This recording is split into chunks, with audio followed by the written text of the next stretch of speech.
Ya, sementara itu sebanyak 15 teman masa kuliah Presiden ke-7 Republik Indonesia Joko Widodo akan dihadirkan menjadi saksi di persidangan kasus ijazah dengan terdakwa Rosuryo dan Dr. Tifa.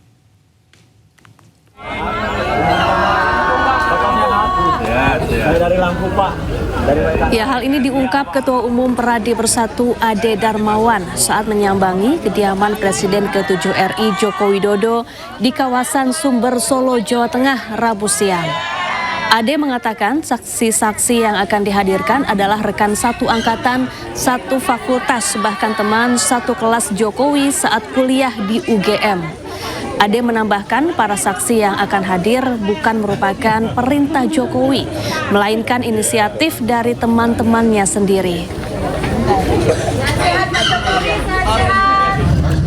Teman-teman Bapak kompak untuk memberikan keterangan yang lebih kompak.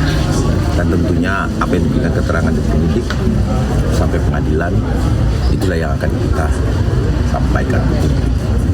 Bahwa hal ini kan kita lihat betul-betul terjadi storyteller yang ditata rapi, seolah-olah Pak Jokowi adalah seorang yang tidak berkuliah lah, jasa palsu lah.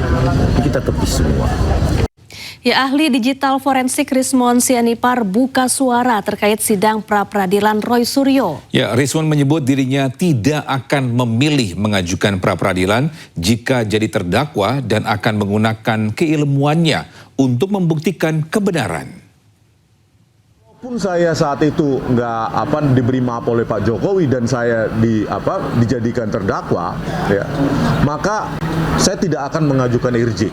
Saya tidak akan mengajukan pra-peradilan, Bang. Sesuai dengan apa yang saya jawab dalam BAP saya, baik sebelum maupun sesudah dinyatakan saya tersangka. Artinya hadapin aja gitu ya? Hadapi, karena pada saat itu ada ratusan ya Bang ya, BAP itu semua saya jawab penuh dengan keilmuan saya. 3 hari loh? 3 hari tidak berturut-turut ya Bang ya, Senin, Kamis, dan Senin lagi minggu depannya. Iya, 3 kali full sampai jam 6 sore. Itu semua saya jawab, sehingga ketika saya menjadi terdakwa, saya akan banjiri persidangan saya itu dengan keilmuan saya, dengan terminologi yang saya kuasai selama 30 tahun sejak saya kuliah di Teknik Elektro UGM. Itu perlawanan saya. Ya, Anda kembali di iNewsroom pagi. Pemirsa, sidang lanjutan kasus ijazah Jokowi akan kembali digelar pada hari ini di Pengadilan Negeri Jakarta Timur. Ya, sidang beragendakan pembacaan tanggapan JPU terhadap eksepsi kubu Dr. Tifa. Terdakwa kasus tudingan ijazah palsu Presiden ke-7 Republik Indonesia Joko Widodo, Tifauzia Tiasuma atau Dr. Tifa akan kembali menjalani persidangan di Pengadilan Negeri Jakarta Timur pada Kamis pagi. Sidang yang rencananya akan dimulai pada pukul 9 pagi beragendakan mendengarkan tanggapan JPU terhadap eksepsi dari tim advokat terdakwa, di mana pada pekan lalu terdakwa dan tim pengacaranya telah mengajukan keberatan terkait dakwaan penuntut umum yang disampaikan pada persidangan tanggal 2 Juli lalu.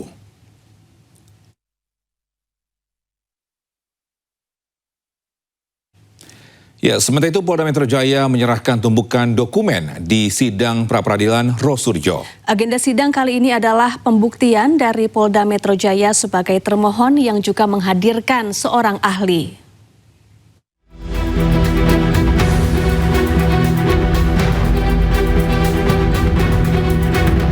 Tumpukan dokumen diserahkan Polda Metro Jaya ke Hakim Tunggal Sidang Pra-peradilan Roy Suryo, Rabu pagi.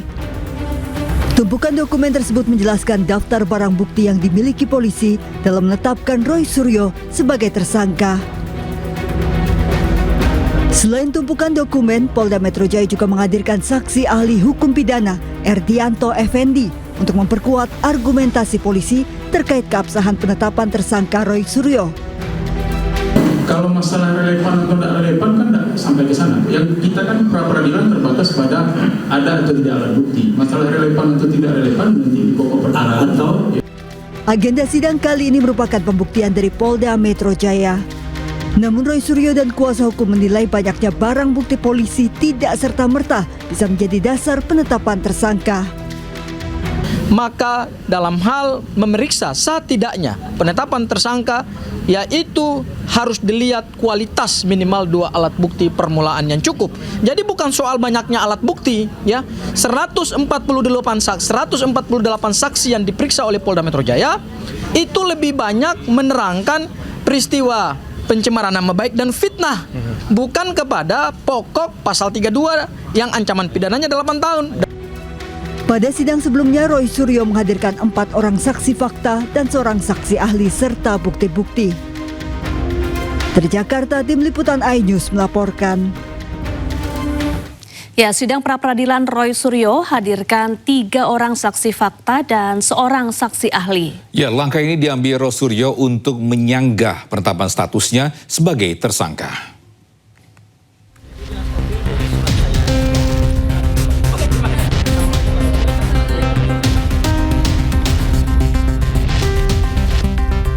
Sidang pra-peradilan kedua Roy Suryo memasuki agenda pembuktian Selasa siang.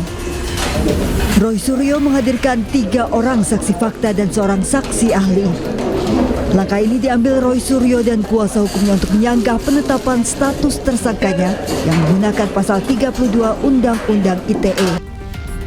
Roy Suryo dan kuasa hukum menilai penyidik Polda Metro Jaya tidak memiliki 2 alat bukti untuk menjerat Roy dengan pasal tersebut. Itu adalah upaya kami, upaya kuasa hukum untuk menghadirkan saksi-saksi yang fair. Jadi tidak hanya ada saksi yang seperti sekarang sudah sering ketemu. Saya sudah lama nggak ketemu Krisnamurti. Keterlibatannya dengan ijazah palsu itu apa? Nah, enggak, karena dia itu dipanggil oleh Polda Metro Jaya. Sementara saksi ahli dihadirkan untuk membedah konstruksi perkara dari sudut pandang ahli. Jadi kalau perbuatan Mas Roy ini adalah dikatakan mencuri, ya, tapi jangan dia harus ada bukti-bukti itu yang mencuri. Jangan dia buktinya cuma mencemarkan nama baik, ya kan? Atau dikenakan pasal pembunuhan, bukti-buktinya tidak ada yang melihat dia membunuh. Tidak ada bukti-bukti, misalnya pisau, parang dan sebagainya, itu yang saya jelaskan. Sidang pra-peradilan ini fokus Roy Suryo dan kuasa hukum untuk menguji apakah unsur dalam pasal 32 Undang-Undang ITE terpenuhi dalam penetapan tersangka, apalagi terkait dengan tindakan merusak, menghilangkan atau mengubah dokumen elektronik orang lain. Dari Jakarta, Tim Liputan iNews melaporkan.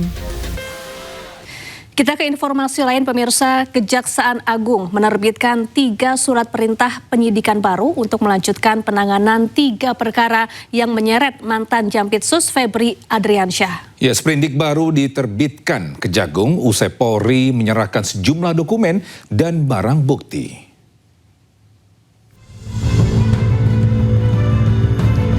Bisa Kepala Pusat Penerangan Hukum Kejaksaan Agung Anang Supriyatna menyatakan penerbitan 3 sprindik dilakukan setelah penyidik Polri menyerahkan dokumen serta barang bukti kepada penyidik Kejagung. Anang juga menegaskan Kejagung tetap akan bersinergi dengan penyidik Polri dalam proses penyidikan lanjutan. Selain itu, KPK juga akan melibatkan untuk melakukan supervisi.